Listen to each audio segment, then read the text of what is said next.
Hiyang-hiya naman ako sa mga Pilipina ngayon na masyadong kinahihiya ang bansag na Japayuki pag every time na natatawag sila.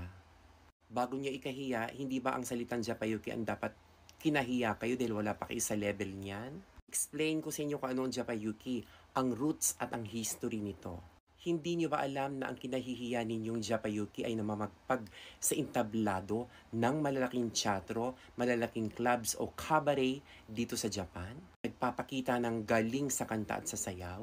Hindi niyo ba alam yung kinahihiya ninyong Japayuki ay nakalimusin pag sinusundo sa airport?